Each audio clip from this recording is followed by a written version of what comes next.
మీద అలాగే పిఎస్ఐ చైర్మన్ల ముందు యూరియా కావాలని చెప్పి నానా ఇబ్బందులు పడుతున్న విషయం త్రూఅవుట్ తెలంగాణ రాష్ట్రంలో రైతులు పడుతున్న ఇబ్బంది మనం చూస్తున్నాం. కానీ కేంద్ర ప్రభుత్వానికి కానీ రాష్ట్ర ప్రభుత్వానికి కానీ దున్నపోతు మీద వర్షం పడ్డట్టు ఉంది. గతంలో గత పాలకులు గత ప్రభుత్వం మా ప్రియతమ నాయకులు కేసీఆర్ గారు రైతులను రాజులు చేయాలని చెప్పేసి యూరియా బస్తాలే కాకుండా 2020 కావచ్చు రైతులకు ఏ బస్తాలు సంబంధించిన యూరియా బస్తాలే కాకుండా ఎరువుల బస్తాలు సకాలంలో అందించేవాళ్ళు, సకాలంలో రైతు బంధు రైతు బీమా ఇచ్చేవాళ్ళు. రైతులను రాజు చేయాలనే ఉద్దేశం కేసీఆర్ గారికి ఉండే. కానీ కాంగ్రెస్ ప్రభుత్వం ఇవాళ ఎరువులు ఇయ్యక, సకాలంలో రైతు బంధు రైతు బీమా ఇయ్యక, ఇవాళ వర్షాలు సకాలంలో కాళేశ్వరం వర్షం వదలక నీళ్లు వదలక చాలా ఇబ్బంది పెడుతున్నారు. ఇవాళ 6 గ్యారంటీలు అయితే ఏమైతే ఉన్నాయో, 420 హామీలు అయితే ఏమైతే ఉన్నాయో ఒక్కటి నెరవేర్చకుండా నానా అబద్ధాలు ఆడి ఇవాళ మాయా మాటలు చెప్పి గద్దెక్కినాక మన రేవంత్ రెడ్డి గారు చాలా అద్భుతమైన మాటలు మాట్లాడుతాడు, చాలా ఘోరమైన మాటలు మాట్లాడుతున్నారు. ఇవాళ ఏ వర్గం కూడా సుఖంగా లేదు. రేవంత్ రెడ్డి గారు మీ ప్రభుత్వంలో ఇవాళ మహిళలకు 2500 ఇస్తామన్నారు, ఇవాళ వికలాంగులకు ఇవాళ వృద్ధులకు 4000 ఇస్తామన్నారు, ఇవాళ 2500 రూపాయలు మహిళా సోదరిమణులకు ఇస్తామన్నారు, ఇవాళ రైతులకు 15,000 ఇస్తామన్నారు. ఇవాళ ఎన్నో మాయా మాటలు చెప్పారు మీరు, ఇవాళ ఒక్కటి కూడా రావటం లేదు. మరో విషయం, ఏ ప్రభుత్వం ఉన్నా ఏ అధికారులు ఉన్నా కొంచెం సిగ్గుశరం ఉండాలి. ఎందుకంటే ఇక్కడ పెద్ద పెద్ద పోయిన గత సంవత్సరం చాలా పెద్ద పెద్ద ఆలేరు పెద్ద చెరువు, రాజుల కొత్తపల్లి పెద్ద చెరువు, ఇలా రావిరాల పెద్ద చెరువు, అయోధ్య, ఇలా ఎన్నో 6 పెద్ద చెరువులు నా కాన్స్టిట్యూన్సీలో తెగిపోవడం జరిగింది.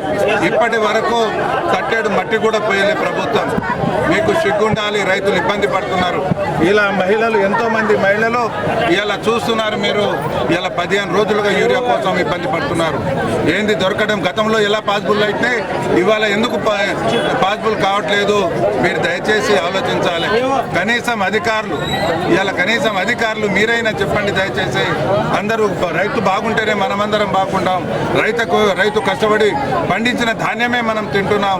కాబట్టి రైతులు మన అధికారులు కూడా ఆలోచించి వెంటనే దీనిపైన చర్య తీసుకొని ఇప్పటికైనా వాళ్ళకు యూరియా బస్తాలు అందించాలని చెప్పేసి మేము ప్రభుత్వాన్ని డిమాండ్ చేస్తున్నాం. ఇలా ఏది చేయకున్నా రేవంత్ రెడ్డి గారు, మీ కాంగ్రెస్ ప్రభుత్వం దయచేసి రైతులను పట్టించుకోండి. ఒక మినిస్టర్ అంటారు వీళ్ళంతా రైతులు కాదు, ఏదో రాజకీయం కోసం చేస్తున్నామని. మీరు కళ్ళై కబోదులేగా మాట్లాడవద్దు. మినిస్టర్ గారు, మీరు ఇప్పటికైనా కళ్ళు తెరిచి ఒక్కసారి మా రైతు సోదరులను చూడండి. వీళ్ళు రైతుల మరి దేనికోసం నిరాహార దీక్షలు చేస్తున్నారు, దానాలు చేస్తున్నారు, మీరు గమనించాలని మనవి చేస్తున్నా. ఇవాళ రేవంత్ రెడ్డి గారైనా, ఇవాళ అగ్రికల్చర్ మినిస్టర్ అయినా, ఇవాళ అధికారులైనా దయచేసి రైతుల గురించి ఆలోచించి వెంటనే యూరియా బస్తాలు విడుదల చేసి రైతులను ఆదుకోవాలని చెప్పేసి మనవి చేస్తున్నాం. మీ మాట మీద మీరు ఇవ్వండి, మాయ మాటలు ఆపేయండి. ఇప్పటికే 2 సంవత్సరాలు గడిచిపోయింది. స్థానిక ఎలక్షన్లో మా సత్తా ఏందో, మా రైతుల సత్తా ఏందో, మా మహిళల సత్తా ఏందో చూపిస్తాం.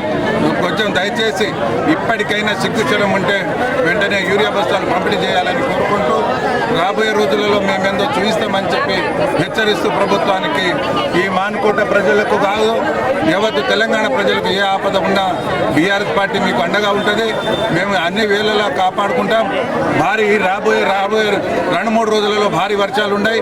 మీరు అధికారులు కానీ ప్రజలు కానీ అప్రమత్తంగా ఉండాలి. కరెంటు పోల్లు ముట్టుకోకూడదు. దయచేసి అప్రమత్తంగా ఉండాలి. అందరూ కలిసి కట్టుగా ఉండాలి అని చెప్పేసి మీ అందరికీ గణేష్ కూడా ఉత్సవాలు జరుగుతున్నాయి.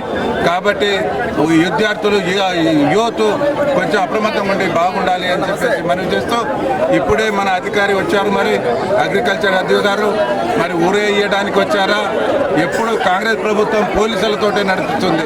మరి పోలీసులతోటి ఎంతకాలం మీరు రాజ్యాన్ని వెళ్తారో అది కూడా చూద్దాం. అధికారులు కూడా కొద్దిగా రెచ్చిపోతున్నారు. అయ్యా రెచ్చిపోకండి, 2 సంవత్సరాలు రెచ్చిపోతారు, తర్వాత పరిస్థితులు ఎలా ఉంటాయో మీరు గమనించాలని చెప్పేసి నన్ను అధికారులకు రిక్వెస్ట్ చేస్తూ ఇప్పటికైనా సిగ్గుశరం ఉంటే వెంటనే యూరియా బస్తాలను పంపిణీ చేయాలి, ఇవ్వాలని కోరుకుంటూ రైతు అన్నం పెట్టి రైతును కాపాడాలని ఆదుకోవాలని చెప్పేసి మనం చేసుకుంటాం. జై తెలంగాణ, జై కేసీఆర్. Sri news, Sri news,